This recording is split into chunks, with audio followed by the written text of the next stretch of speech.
Good evening. He is a GTA lawyer who has represented several high-profile clients, and tonight he is facing charges from the FBI. Accused of providing a range of illegal services to one of the Bureau's 10 most wanted fugitives.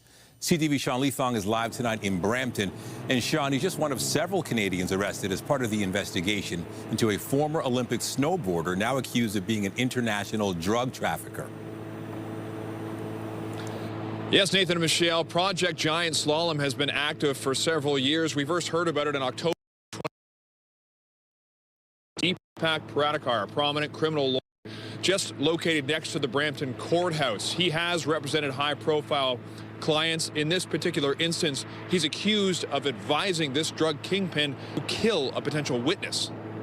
His identity is already out there. That's not. He has represented high-profile defendants, but tonight, GTA criminal lawyer Deepak Pradikar is himself behind bars, charged with helping an international drug smuggling operation.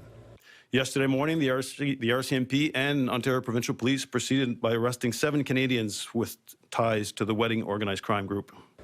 The 7 Canadians are tied to the alleged organized crime group of Canadian and former Olympic snowboarder Ryan Wedding, who remains at large but was first indicted in October of 2024. Today, U.S. FBI Director Kash Patel made a chilling comparison. Make no mistake about it. Ryan Wedding is a modern-day iteration of Pablo Escobar. He's a modern-day iteration of El Chapo Guzman.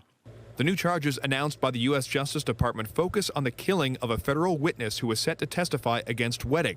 According to the indictment, defendant Pradikar was a member and associate of the Wedding criminal enterprise. Among others, Pradikar was known publicly for having defended Dylan Millard, who was convicted of killing Ancaster father Tim Bosma, a former girlfriend Laura Babcock, and his own father Wayne Millard. According to the indictment, Pradikar was known by several aliases, including Cocaine Lawyer and D-Page Emergency. The indictment says Pradikar offered advice to Wedding after his indictment last year about a witness who was set to testify, saying, Defendant Pradikar advised defendant Wedding and Clark to murder victim A so that they would avoid extradition from Mexico on the criminal charges. It says Wedding orchestrated the murder. He used a Canadian website called The Dirty News to post photographs of the witness and his wife in order to locate him, which ultimately succeeded. The witness was gunned down in a restaurant in Medellin before he could testify against Wedding. That website has since been taken down. The identity of the witness has not been released. The reward for information leading to the arrest of Ryan Wedding was also increased today from $10 to $15 million. They're going to devote a lot of resources to tracking this man down. And there have been a lot of resources used in the past, but I imagine with this announcement that they will be turning the heat up even more. Wedding was last believed to be in Mexico. He is also believed to be being protected by the Sinaloa cartel. U.S. Attorney General Pam Bondi said that Ryan Wedding is still the most prolific drug trafficker in Canada. He remains on the FBI's 10 most wanted list. Reporting live, I'm Sean Leithong. Nathan and Michelle, send it back to you. All right, thank you, Sean. She was an innocent bystander struck by a bullet investigators say was meant for someone else. Tonight, Hamilton police say they have arrested a 17-year-old boy in connection with her death. CTV's John Musselman is live tonight in Hamilton with the update. John. Well, Michelle, this was a devastating story. This woman was just waiting at a bus stop, and as you mentioned, police here have arrested a 17-year-old in connection with this murder. The shooting happened on a summer evening in July outside Jackson Square in downtown Hamilton. The gunman arrived on a scooter. He fired at as many as 3 people he was targeting. 2 of them were hit. One was an innocent bystander, identified as Belinda Sarkodie. She was with a friend and was waiting for a transit bus after doing some shopping. She died at the scene. The 26-year-old immigrated to Canada from Ghana in 2024. And boom, something happened and that person is no longer there. That to me is just the brazen attack. It's kind of shocking and unsettling for all of us. Today, Hamilton police announced an arrest in this case, a 17-year-old youth who cannot be identified under provisions of the Youth Criminal Justice Act. He's been charged with second-degree murder and 2 counts of attempted murder. He turned himself in to police. There was a relentless effort to pursue this individual once he was identified. I can tell you that everybody in the service did everything they possibly could. There was no resource spared. We had support from the top down. the entire time, and no doubt those efforts is what led to the person contacting us. To think of July the 11th and arguably the busiest intersection of our city, at the intersection of James Street and King, steps away from an art crawl where thousands of people were gathering, and a young punk thinks it's okay and thinks they're entitled enough to show up on a scooter and take the life of a 26-year-old young girl, Belinda. One other person was injured in the shooting and survived. Sarkodie was the youngest of 3 children. Her brother lives in Manitoba. Officials with the Ghanaian Association have been supporting family members during this devastating ordeal. He came here for a better life, brilliant person, well educated, and went to work and was looking forward to a new life in this wonderful country. Police identified a suspect shortly after the shooting, but his location was not known until he surrendered to police 4 months later. The motive for the shooting is unknown. And detectives were limited in what they could say because this accused is a minor. He remains in custody. Reporting live from Hamilton, I'm John Musselman. I'll send it back to you. Thank you, John. Also tonight, a flood of tips from the public helped police make an arrest in the hit and run that claimed a man's life in Mississauga. Just ahead, the man now in custody accused of not only driving off, but for stopping to remove his license plate. We have more news in a moment, but first a look at the forecast. Here's a live shot of the city. Nothing major going on right now weather-wise, but a bit of a cool down is expected tonight, and there could be some rain on the way. Lindsay Morrison has a look at the current conditions. Hey, Lindsay. Hey, Nathan. You know, that chance of rain is very isolated for areas Friday morning. It's not looking like a big concern. I think so many of us enjoyed the sunshine today. There's more of that on the way as well. 4 degrees is where we stand right now. A little bit of a wind chill factor. There will be more of one later, but the winds are quite light. Here's a look at the satellite and radar. We have seen a bit of an increase in cloud cover the last little bit here through the overnight hours. Partly cloudy skies, -1. Overnight dropping to about -2 by the time we're waking up tomorrow morning. But then again, pretty nice afternoon on tap for tomorrow. We'll take you through the forecast coming up. For now, though, Michelle, I'll send it over to you. Thanks, Lindsay. At Queen's Park today, the government passed Bill 33, a controversial piece of legislation that makes changes to education in this province. Critics of the bill say it silences the voices of students, staff, and parents. And some gathered outside the legislature to raise their voices this afternoon. CTV's Queen's Park Bureau Chief Siobhan Morris is live tonight with more. Siobhan. Well, that demonstration outside was so loud you could actually hear it inside offices on the inside of Queen's Park. So that sound definitely reached the education minister. He still says this is a good day for Ontario. I declare the motion carried. Cheers and jeers as Bill 33 passes its last legislative hurdle.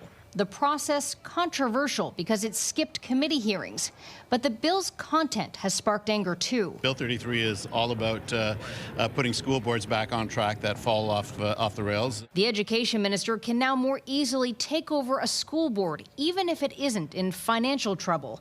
A step he's considering with the Near North District School Board. You have students who are being taught in a half-demolished high school because of decisions of a board. And anybody who suggests that the Minister of Education should allow that mess to continue is wrong. Boards will have to take on school resource officers if their local police service has a program. Paul Calandra says that's about building relationships, not policing kids. The workers united will never be defeated. A crush of education workers piled onto the steps of Queen's Park. They've seen decision-making move behind closed doors at boards already under supervision. And the fact that Calandra wants to make it even easier to take over it is really scary. There is an openness to more accountability for bad actors. Maybe take those trustees out, but I don't think it's a one puzzle piece fits all. You take them all out and that's the solution. But they argue that's not what really matters in this fight. This is a distraction from the chronic underfunding. An equation educators say has left their schools broken. I have to bring in tissue from home so that the runny noses can be wiped off. I have to deal with kids that are biting, pushing, and kicking me. The opposition leader says she doesn't trust the government to fix that. They have created this mess, and I think right now what they should be focused on is how to properly fund our schools. With not enough adults in schools. Class sizes are too big. Special education's been starved by this government, and we have a mental health crisis. The Minister of Education is still considering eliminating trustees entirely. They're laying the groundwork for it, and that's to the detriment of parents and students. Bill 33 will get royal assent tomorrow around 12:15, so that makes it law and gives Paul Calandra the power as Minister of Education to take over boards before lunch hour is over. Reporting live from Queen's Park, I'm Siobhan Morris. Nathan, back to you. Thank you, Siobhan. Still at Queen's Park, the leader of the opposition was ejected from the House today after calling the government corrupt. As CTV's John Woodward reports, it comes as questions continue to swirl about the Skills Development Fund and whether or not some organizations that got government grants increased salaries for employees at the top. The semi-detached home in Aurora, Ontario, the listed address of a numbered company that got nearly $10 million in Skills Development Fund grants. The director, Eugenia Andonov, not home on Wednesday. The company has previously said it partnered with an agency that would later go on to start an adult entertainment club in the horticultural building on Toronto's exhibition grounds, though denied government money went there. Filings show the numbered company paid Andonov a salary of $100,000 in 2022. That's when it got about $250,000 in grants. In 2024, when the grant had risen to just under $3.5 million, Andonov's declared salary rose to just under $125,000, a two-year rise of about 24%, far above inflation, says the Canadian Taxpayers Federation. The average Ontarian is not getting a 24% pay bump over the course of 2 years. Combing through the data, we found at least a dozen other examples of executive pay shooting up as these grants come in, from tech incubators to advocacy groups to unions. Those agencies we reached said the money for the raises came from other revenue. Critics not so sure. The government needs to conduct a full investigation. It's been 7 weeks since Ontario's Auditor General found political staff overruled bureaucrats to give hundreds of millions to low-scoring grant applications. For most of that time, Ontario's opposition has been calling for Labour Minister David Piccini to step down. It is the strip clubs and the numbered companies. It is the endless grift of a anti-democratic and, yes, corrupt government. Calling a government corrupt is against legislature rules. I will ask the member to withdraw. Speaker, I will not. NDP leader Marit Stiles escorted from the chamber as her caucus stood cheering. Premier Ford has said he stands by Piccini. The Ontario government sent an audit of one grant recipient, Keel Digital Solutions, to the OPP. That company demanded the audit be made public, alleging it's just being scapegoated for all the other issues of the fund. John Woodward, CTV News. Still ahead, slow streetcars. New numbers reveal a ride on the rocket won't get you there as fast as it used to, lagging behind other services around the world. But first, we have an update to a story we brought you last night. Peel police have just announced the arrest of a 46-year-old man in connection with a fatal hit and run in Mississauga. We received numerous tips from the public on this. We were quite pleased with that. We're very grateful to the members of the public that helped, that allowed us to identify this person quite quickly. Romani El-Hariri has been charged with failure to stop at the scene of an accident resulting in death. On Friday, 56-year-old Santosh Patra was struck and killed by a vehicle near Eglinton and Fallingbrook Drive. The driver involved did not stop to help the victim. Instead, security video captured them removing their rear license plate. A 14-year-old boy was taken to hospital after being struck by a vehicle in Ajax. This happened around 8 this morning outside Pickering Christian School at the corner of Harwood and Rossland. Police say the boy was taken to hospital with serious but non-life-threatening injuries. The circumstances leading up to the boy being struck are still under investigation. A new study finds Toronto streetcars are the slowest in the world, with the average speed on the decline over the past year. CTV's Rahim Ladani has more on the data and the demands to improve efficiency. Those who ride the streetcar say the experience is often pretty slow. I think it's very in the middle.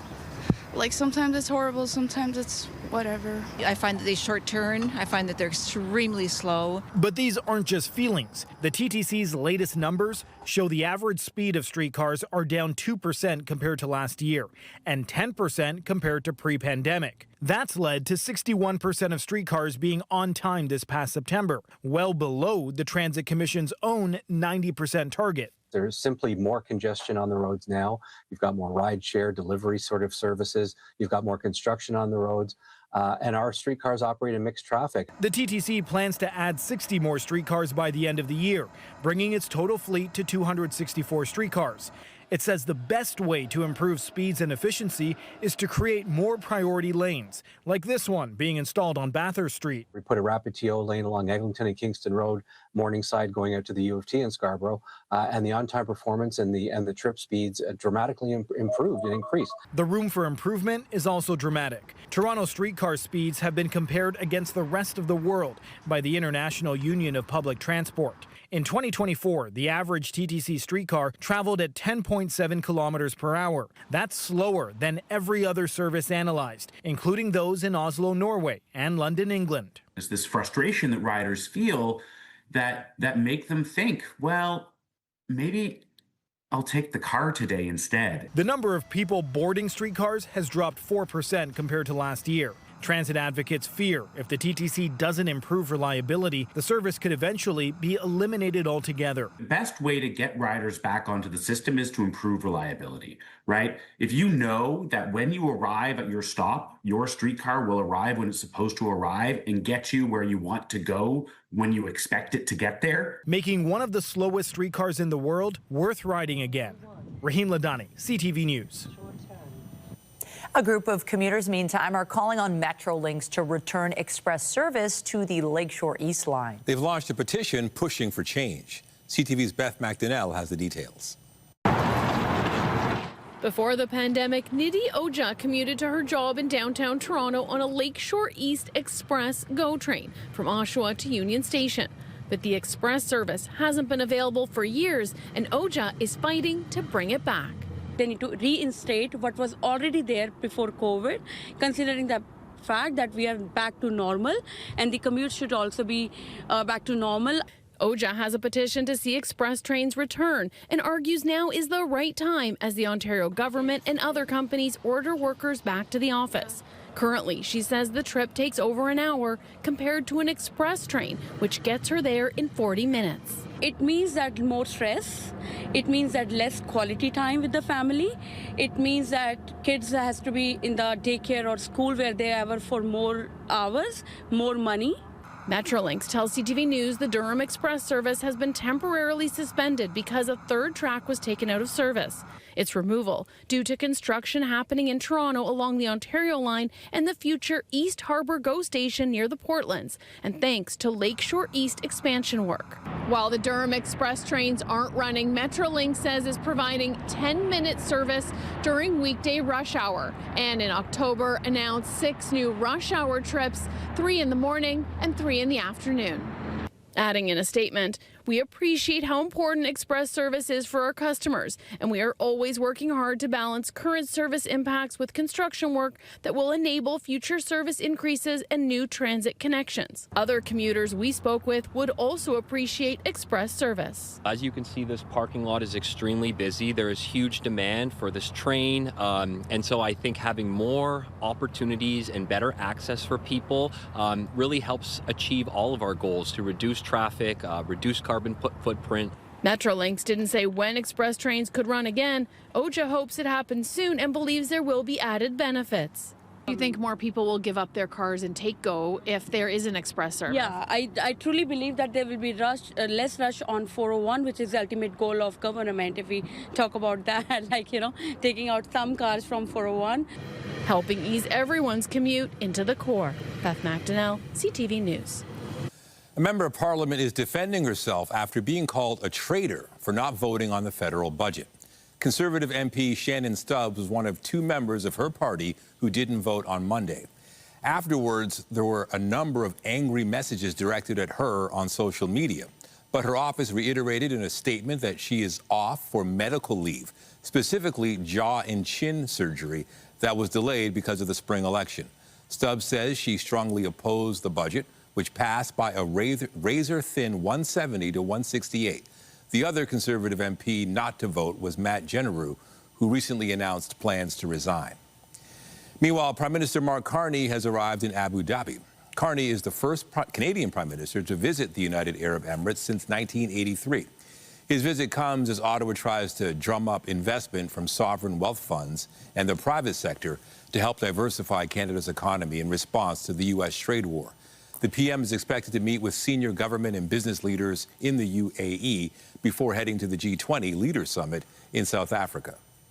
Swedish royalty and Canadian diplomats continued their state visit today. Industry Minister Mélanie Joly spoke at an event aimed at connecting stakeholders in the defense and tech sectors in the two countries. I really hope that I can help you all to do business together, create jobs together. We need it, and we know that we can trust each other. Joly was speaking at Sweden-Canada Innovation Days 2025, and the King of Sweden made an appearance at the Canada Science and Technology Museum following last night's state dinner. While the broader trade relationship is in the spotlight, Sweden is trying to sell Canada on a deal to produce fighter jets with Saab rather than Lockheed Martin. Ottawa is committed to buying 16 F-35s from the U.S. company, but is reviewing the option to scale that number up to 88. Both Sweden and the U.S. say there would be benefits for Canada if their companies are chosen for the contract.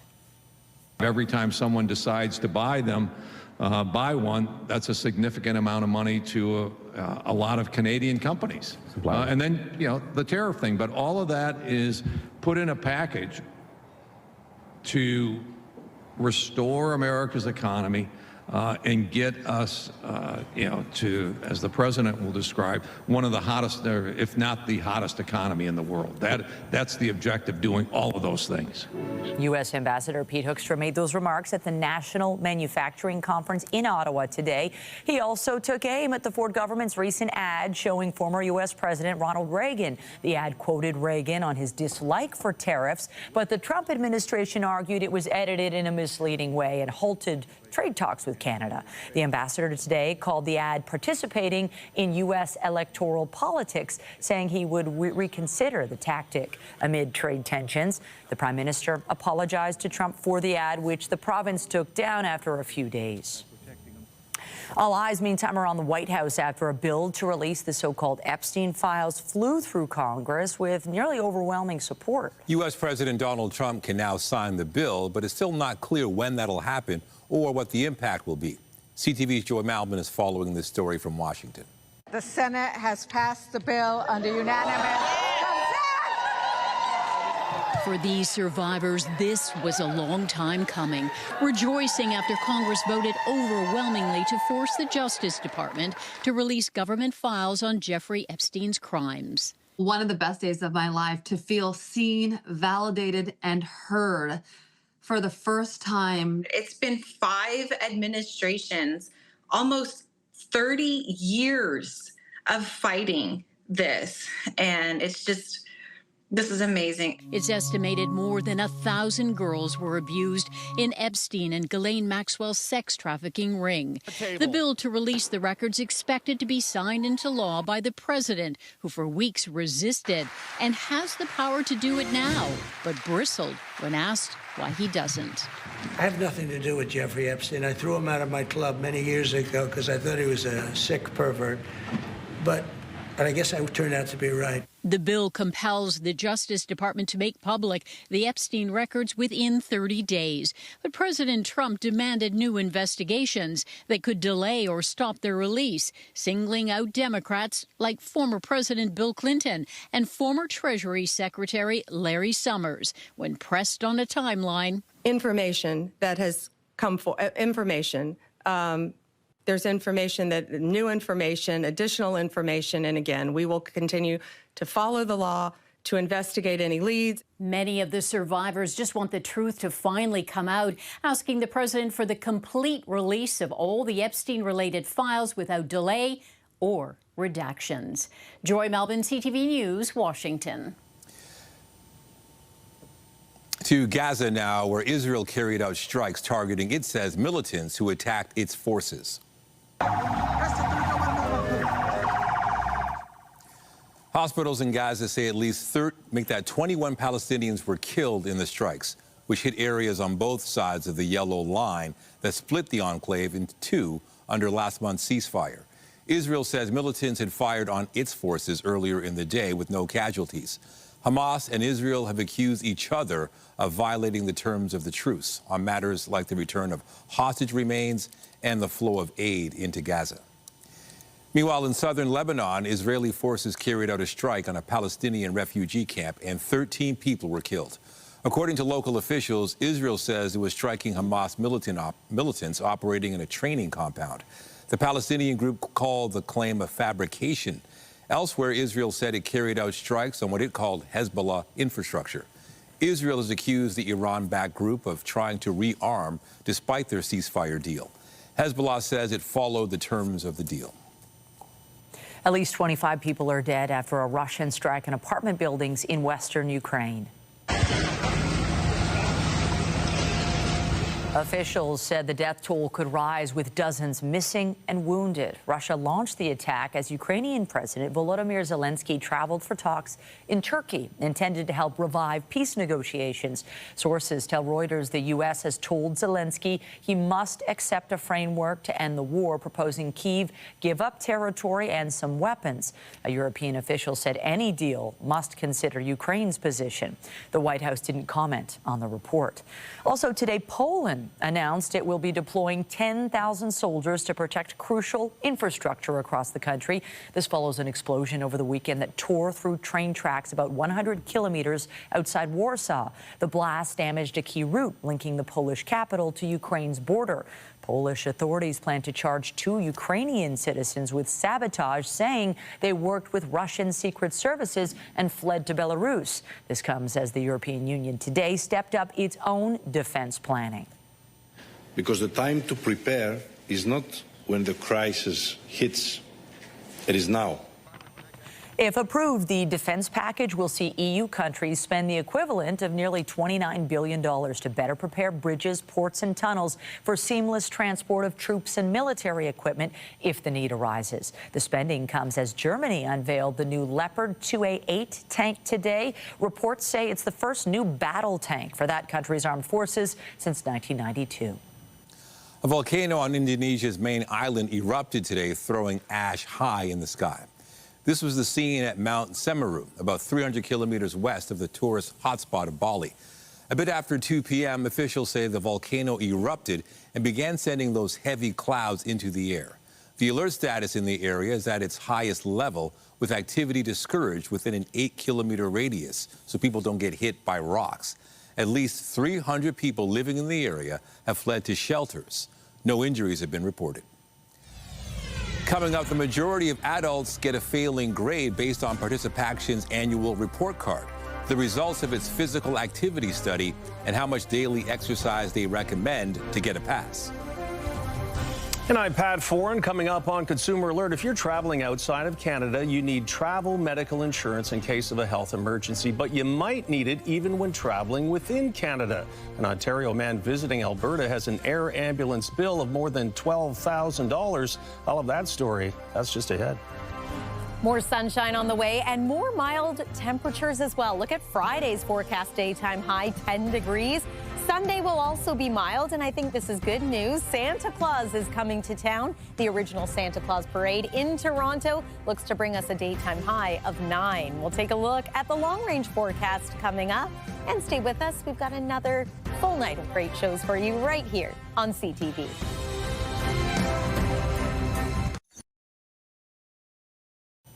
Medical bills when you leave Canada can add up fast, which is why you need travel medical insurance whenever you leave the country. But it may surprise you to know you might also want to have additional health insurance when traveling within Canada as well. Here's Pat Foran with a Consumer Alert. Pat. Thanks, Michelle and Nathan. An Oakville man says he always purchases travel insurance when he leaves Canada, but he did not when he went to Alberta this year. There he had a heart attack, and he was shocked to get a bill for more than $12,000. Surprised. Doug McGinley of Oakville has always purchased travel medical insurance when going to the U.S. or if vacationing outside of Canada. But he didn't have travel health insurance when he went to Alberta this past summer. He had chest pains and ended up in hospital in Medicine Hat. They admitted me into the ER and performed a few tests and determined that I was either suffering or had suffered a mild heart attack. McGinley had to be flown by air ambulance to Calgary for emergency treatment. I said, "Who's paying for this?" He goes, "Don't worry, you're covered." He says he was given excellent care, but he was shocked last month to get a bill from Alberta Health Services for ambulance charges of over $12,000. The flight is not covered under Alberta or Ontario health plans. I was told it was covered, and they came back and they said, transportation is not covered under the Health Care Act. You owe us the money. When CTV News reached out to the Ontario Health Ministry, a spokesperson said only services received in publicly funded hospitals are covered. Out-of-province ambulance charges are not covered and are the responsibility of the patient. The number one item that is not covered travel within Canada is ambulance coverage, whether it be off a mountain skiing in BC or what happened to this individual. Martin Firestone with Travel Secure says most health services are covered when traveling within Canada, but there are exceptions. Provincial health plans don't cover ambulance, air and ground, mountain and sea rescue, emergency dental services, medical equipment rental, and prescription drugs. Firestone recommends purchasing a product called Travel Within Canada, which is less than $1 a day. It is available, and some people now, after hearing this story, may say it might be wise to invest in that. McGinley says he appreciates the care he received, but didn't know he would have such an expensive ambulance bill to pay. If it can help somebody else avoid the situation I'm in, that's great. And if you have travel insurance through your work or a plan when you leave Canada, it may also cover expenses when you're in another province. You should check and also make sure your health card is valid and has not expired. On your side, I'm Pat Foran. If you have a consumer story idea, email us at alert@ctv.ca.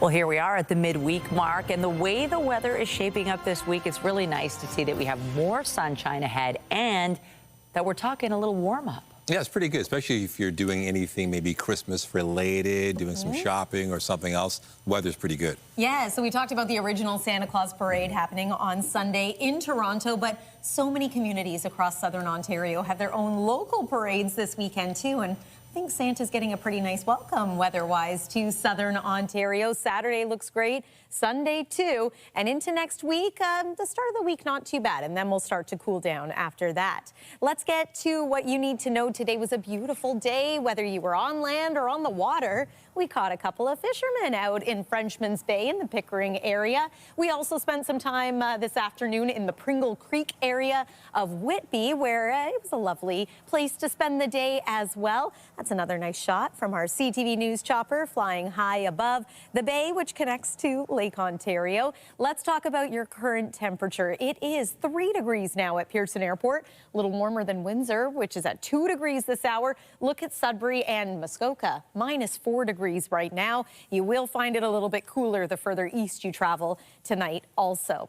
Here's our almanac. Yesterday we made it to almost 7 degrees. Today was another very comfortable day. Our seasonal average is 6 degrees. That's where we expect to be this time of year. And we've been pretty much there and expect to be again into the day tomorrow. But here's tonight's overnight low. The temperature through the overnight around -1. And then just before sunrise tomorrow, expect that we'll drop to about -2. It might feel more like -4 as you're heading out the door. But look at this nice glow up for the afternoon. Cloud clearing, sunshine returning, winds light yet again, and a seasonal high of 6, maybe 7 degrees, depending on which corner of the GTA you are joining us from. 5 degrees, though, in Oakville, as well as Innisfil. 6 degrees in Caledon, as well as Ajax. And 4 is what we can expect tomorrow in Gravenhurst. Again, a little cooler in the east. Perth, 3, the forecast daytime high for tomorrow. We've seen a bit of an increase in cloud cover over the last little while here. Not a lot of active weather in store. We'll watch this low pressure system north of us. It could bring us a couple of spotty showers into Friday morning, but it'll be fast moving. It'll blow on by, not cause too much of an issue. There's your tomorrow afternoon. Lots of sunshine, increase in cloud cover at night.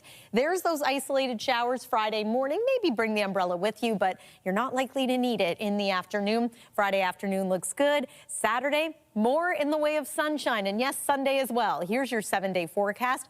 10 degrees for Friday, 9 degrees for Sunday. Still pretty mild on Monday at 8 degrees, the chance of showers returning. And then we look to cool down somewhat as we head into the day on Tuesday. That's the weather for now. Michelle, over to you. Thanks, Lindsay. Also tonight, new cancer drugs are offering fresh hope, but Canada's approval process is leaving patients who don't have the luxury of time waiting. Just ahead, the push to speed up access. Canada has a reputation for extremely long waits for new drug approvals. But a new initiative is pushing to reduce those delays. CTV's Pauline Chan has the details. On average, Canadian cancer patients wait 1 to 2 years longer than U.S. or European patients to get access to new drugs. I don't think the main issue is the cost. I think the main issue is the formal evaluation process that has to occur. And that's what slows things down. Dr. Al Coven says pretty much all new cancer drugs are quite costly, but a new initiative called Target Zero aims at reducing Canadians' wait times for new medications to as close to zero as possible. I think it's very frustrating for patients and providers to have a drug that's approved in Canada, but until it's funded, it's very difficult to access. Like the drug Elahir for ovarian cancer. Is the first treatment in over 10 years for women with some types of platinum-resistant ovarian cancer. It's a disease that doesn't tend to cause a lot of symptoms until it's advanced. So the majority of patients we diagnose with ovarian cancer are in advanced stages, stage 3 and 4. We don't have any good screening tests. The Health Canada approval is step 1, and then the step 2 is through the Canada Drug Agency. Target Zero allows both steps to be done at the same time instead of consecutively. Ovarian cancer is the most fatal of women's cancers, where only less than 50% are expected to survive 5 years. Every year, there are about 3,000 women diagnosed in Canada. We've got a lot of bottlenecks, and to try and eliminate those would benefit everybody. Pauline Chan, CTV News. A new report is warning less than half of Canadian adults are getting enough physical exercise. The last time adults' physical activity levels were examined were in 2021, where we saw about 49% of adults meeting national physical activity guidelines. And so while we've certainly seen a little bit of a decrease, I think what's important to take away from that is that considering what we endured throughout the pandemic, the closures, the cancellations, the restrictions on outdoor spaces, and the increased screen use, it really does suggest that we were able to stabilize our overall movement. In its 2025 report, Participation finds just 46% of adults are meeting the guidelines for physical activity. The report says physical inactivity is costing the healthcare system $3.9 billion a year, and a modest 15% increase in physical activity could save nearly $1 billion annually. The report recommends roughly 20 minutes of physical activity per day. Performers Union ACTRA says it welcomes changes being made to Canadian content rules, but it's skeptical about the impact they will have on members. The new definition will continue to determine whether something receives the CanCon classification based on the number of Canadians occupying key creative positions in a production. But it will now also include jobs like showrunner, special effects director, and head of costuming. The CRTC says those roles must be staffed by humans, not AI. ACTRA says it's pleased to see higher thresholds for Canadian key creatives, but called for all new rules, including on spending obligations, to be clearly laid out and enforced. With the second Wicked movie set to debut, Hollywood insiders expect it will be flying high at the box office.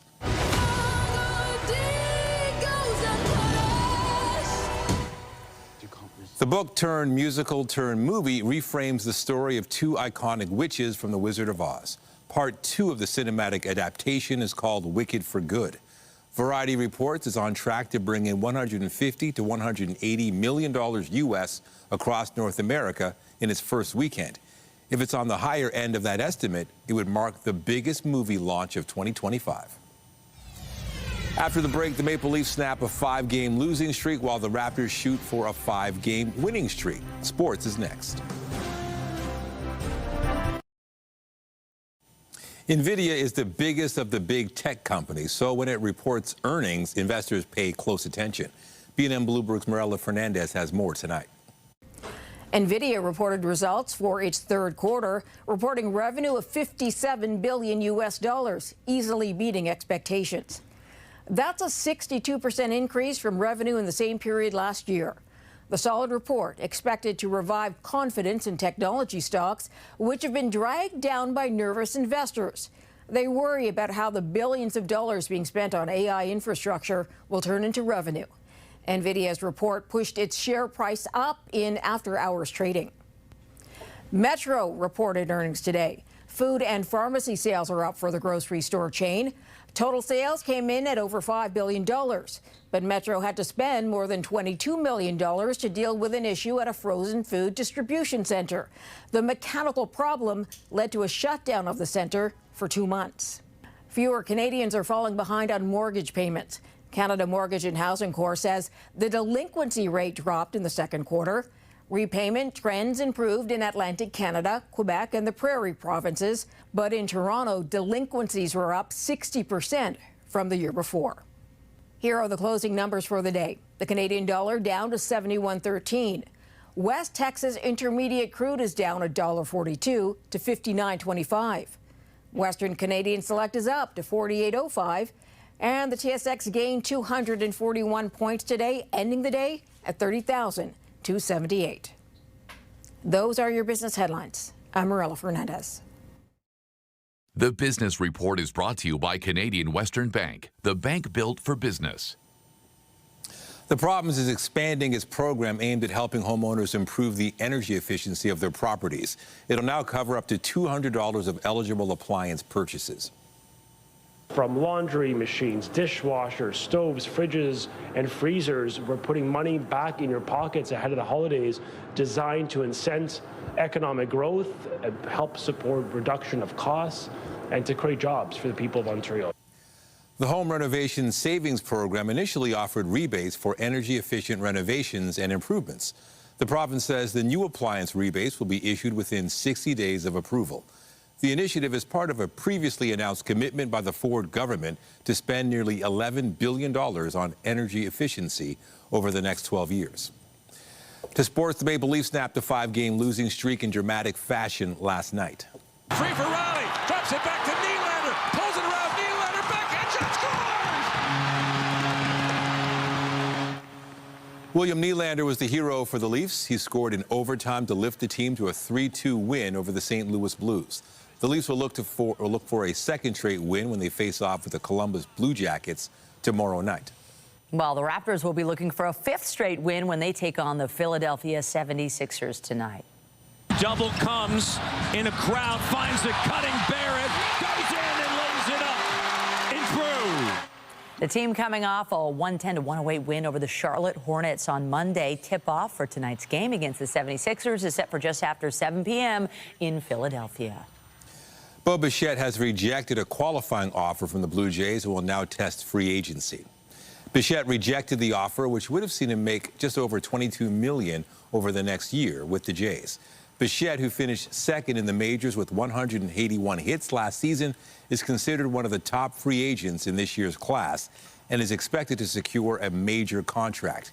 If he signs with another team, the Jays will receive a draft pick due to Bichette rejecting the qualifying offer. Like it or not, we are heading into the winter driving season. Time to gear up for snow, slippery roads, and the unexpected. Just ahead, your annual checklist from those in the know. A nice clear commute tonight, but it won't be long before winter weather makes driving more difficult across the GTA. That's right. And today, police and the CAA launched their annual effort to encourage drivers to prepare for snowy conditions before it arrives. CTV's Janice Golding has more. Given the snowstorm we already faced earlier this month, local police forces are reminding us it's time to get ready for winter driving season. Because Mother Nature's not waiting, and when the snow hits and the ice and snow comes flying down, it limits our visibility, makes the roads a little more challenging. The plows and salters are out there, and we always see a spike in collisions. Today, the Canadian Automobile Association, the Ministry of Transportation, Toronto Police, and the OPP partnered to launch the Winter Readiness Campaign, reminding us of ways to stay safe. One of the obvious first steps, install winter tires to improve traction on wet, slippery roads. Police also encourage drivers to plan for extra travel time if the weather is bad and to make sure they remove ice and snow from windows and mirrors to maximize visibility. Also, they say you should always try to have a full fuel tank. The CAA, meanwhile, recommends that you have an emergency kit ready, packed, for example, with non-perishable food items and jumper cables. May have some flares and perhaps some fuel funnel, that kind of stuff, but it'll also have like a blanket in there, some tea lights and some waterproof matches, and you may want to throw in some extra pair of gloves, some socks and a hat, things that'll keep you warm. And motorists aren't the only ones who should be prepared. Toronto Police caution pedestrians to take extra care in inclement weather. If you're walking to work or biking to work, you also have to take consideration of the weather that's out there. When you're bundling up trying to stay warm, make sure that you can see the vehicles around you, the vehicles that are moving around you. All things to think about to protect yourself and your family this winter. Janice Golding, CTV News. Well, we know it's coming.